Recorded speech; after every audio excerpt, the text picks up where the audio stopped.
আসসালামু আলাইকুম, কেমন আছেন সবাই? আশা করি ভালো আছেন। টেকটির পক্ষ থেকে আমি মোহাম্মদ মনির হোসেন আপনাদের সবাইকে জানাই স্বাগতম। সো লাস্ট ভিডিওতে আমরা আমাদের ফার্স্ট হোম পেজ যেটা ছিল এটাকে কমপ্লিট করছি। সো আজকের ভিডিওতে আমরা নতুন আরেকটা পেজ ক্রিয়েট করব এবং সেখানে আমরা কি করতে পারি, এই যে এই বাটনের জন্য একটা পেজ তৈরি করতে পারি। ওকে, সো এই জন্য আমাদের কি করতে হবে, আমাদের একটা আর্টবোর্ড তৈরি করতে হবে নতুনভাবে। সো আর্টবোর্ড তৈরি করার জন্য আমরা বিভিন্নভাবে আর্টবোর্ড তৈরি করতে পারি। ওকে, সো এই জন্য আমরা প্রথমে যেটা করতে পারি, এই যে এইখানে দেখেন আর্টবোর্ডের একটা অপশন আছে, এ প্রেস করলে আর্টবোর্ড সিলেক্ট হয়ে যায়। সো এ প্রেস করলাম, আর্টবোর্ড চলে আসছে এবং এই দিকে ডান দিকে যদি আপনারা দেখেন যে এখানে অনেকগুলো আর্টবোর্ড চলে আসছে। অ্যান্ড এখান থেকে আপনারা যে কোনো আর্টবোর্ড সিলেক্ট করতে পারেন। লাইক মোবাইলের জন্য তৈরি করতে চাইলে ক্লিক করবেন, মোবাইলের আর্টবোর্ড চলে আসবে। এইখানে দেখেন আরও আছে, ঠিক আছে, আইফোন 12, ট্যাবলেটের জন্য ট্যাবলেট সাইজ, ওকে, ওয়েবের জন্য ওয়েব সাইজ, যাই হোক, তো এইগুলো সব চলে আসবে।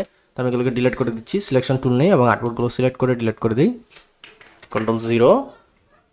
ওকে, তো এইভাবে করে আমরা নিতে পারি। আবার আমরা যদি এখানে নেই, লাইক এই যে ওয়েব, যেহেতু আমাদেরটা ছিল 19-20-1080, সো আমরা এই ওয়েবেরটা নিলাম এবং এরপরে আমরা যেটা করতে পারি, আমরা জাস্ট এইখান থেকে আমাদের যে পুরাতন আর্টবোর্ড ছিল এখান থেকে আমরা Ctrl+C দিয়ে কপি করব এবং এই আর্টবোর্ড সিলেক্ট করার পর Ctrl+V দিয়ে পেস্ট করলে দেখেন একদম সেম জায়গায় এটা পেস্ট হয়ে গেল। Okay, so this is cool feature Adobe XD'র।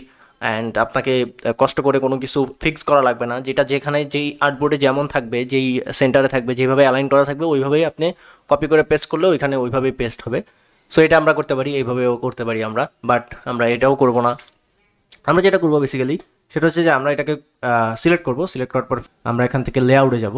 ঠিক আছে, লেআউট বলতে এটাকে কি বলে, হ্যাঁ লেআউটই তো, ঠিক আছে, হ্যাঁ লেআউট। সো লেআউটে আসার পরে আমরা দেখতেছি যে হোম পেজ একটা আর্টবোর্ড আছে, এখান থেকে আমরা মাউসের রাইট বাটন প্রেস করবো অ্যান্ড এখান থেকে ডুপ্লিকেট Ctrl+D প্রেস করলে দেখেন একদম সেম টু সেম একটা পেজ চলে আসলো।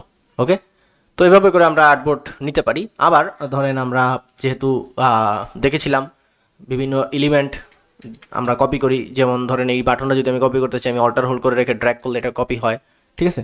সো এভাবে করে আমরা আর্টবোর্ড কপি করতে পারি। লাইক আমি হোম পেজটাকে সিলেক্ট করলাম, সিলেক্ট করার পরে আমি জাস্ট এই যে আমার সিলেকশন টুল সিলেক্ট রাখতে হবে, আমি হোম পেজে ক্লিক করার সাথে সাথে আমার পুরো আর্টবোর্ডটা সিলেক্ট হয়েছে।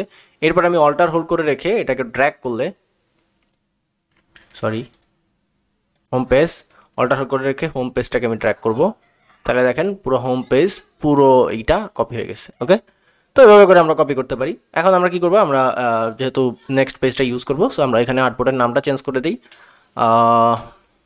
Start trial. Okay, start trial, and এইগুলোকে আমি ডিলিট করে দিই। ওকে, যেহেতু এগুলো লক ছিল, ঠিক আছে, সো আমাকে এটা আনলক করতে হবে। Ctrl+L প্রেস করলে এগুলো আনলক হয়ে গেল এবং ডিলিট প্রেস করি, তাহলে ডিলিট হয়ে গেল। That's it, simple. তো এখন আমি যেটা চাইতেছি সেটা হচ্ছে যে এই স্টার ট্রায়াল যে পেজটা আছে এই পেজের ভিতরে আমি চাচ্ছি যে ফর্ম অ্যাড করতে।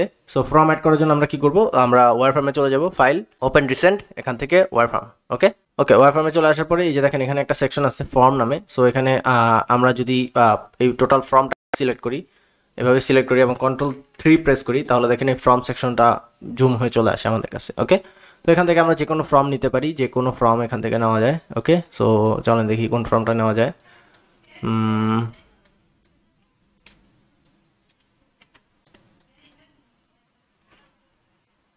ওকে, এই ফর্মটা খুব ভালো লাগতেছে, বিলিং অ্যাড্রেস আছে, অ্যামাজন, ভিসা, অনেক কিছু আছে।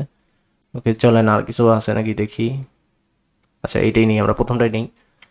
তো প্রথমটার আমি কি নিব, আমি হচ্ছে পেমেন্ট না, আমি জাস্ট বিলিং ইনফোগুলো নেব, এই অপশনগুলো নিব। Ctrl+C দিয়ে কপি করলাম, অল্টার ট্যাব। সো এখানে আসার পরে Ctrl+V দিয়ে পেস্ট করলাম, তাহলে এটা চলে আসলো। এবং আমরা যদি দেখি যে এখানে কিন্তু কোনো লিঙ্ক করা নাই, বাট অ্যারো বাটন আছে, সো আমরা ওইটাকে ডিলিট করে দিব। যাই হোক, তো এইটাকে এখানে রাখলাম, সেন্টারে রাখবো আমরা। ওকে, সেন্টারে রাখলাম অ্যান্ড এইটাকে আমরা ডিলিট করে দিই। ওকে, কম্পোনেন্ট ডিলিট করে দিলাম, দ্যাটস ইট। তো এইখানে আমরা যেটা করতে পারি, এইখানে আমরা টেক্সট টুলটা নিয়ে আসতে পারি, ঠিক আছে। টি প্রেস করলে টেক্সট টুল, টাইপ টুল চলে আসে। তো এখানে আমরা লিখে দিই start trial, start trial. Okay, and এইটাকে আমরা মিডল করি, মিডল আনার পরে এইটাকে আমরা বড়, সবগুলো ক্যাপিটাল লেটার আছে, এখন আমরা আরিয়াল বোল্ড দিব, এখানে বোল্ড করে দিলাম। যেহেতু এখানে আন্ডারলাইনের অপশন আছে, সো আন্ডারলাইন করে দিই, দ্যাটস ইট, সিম্পল। তো আমি চাচ্ছি যে যেহেতু ফর্ম আমরা দেখি ওয়েবসাইটের ফর্মগুলোতে একটা বক্স থাকে, সো এখানে যেহেতু কোনো বক্স নেই আমরা এখান থেকে আমাদের রেক্ট্যাঙ্গেল টুলটা সিলেক্ট করে এখানে একটা বক্স দিয়ে দিই। অ্যান্ড দেখেন বক্সের কালারটা আমি হোয়াইট করি। আচ্ছা, হোয়াইট কালারে আছে, ওকে। সো আমরা এটা অফ করে দিই এবং এইটাকে আমরা সেন্ড টু ব্যাক করতে পারি। Send to back, control shift clone, okay. So back দিয়ে দিলাম, বাট আমাদের আর্টবোর্ডের কালারটা হোয়াইট করা আছে, সো আমরা আর্টবোর্ডের কালারটাকে সিলেক্ট করি।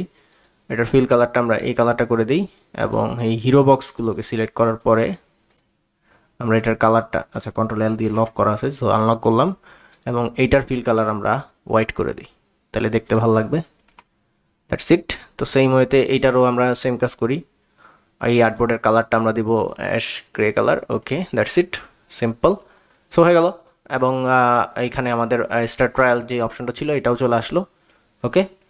তো এইভাবে করে আমরা আর্টবোর্ড তৈরি করতে পারি, নতুন আর্টবোর্ড তৈরি করতে পারি, নতুন নতুন কিছু করতে পারি এবং ফর্ম এভাবে আমরা নিয়ে আসতে পারি ওয়ার ফর্ম থেকে, ওকে। সো আই থিঙ্ক আপনারা বুঝতে পারছেন কীভাবে আপনারা একটা ফর্ম তৈরি করতে পারেন খুব সহজেই অ্যাডোবি XD-তে।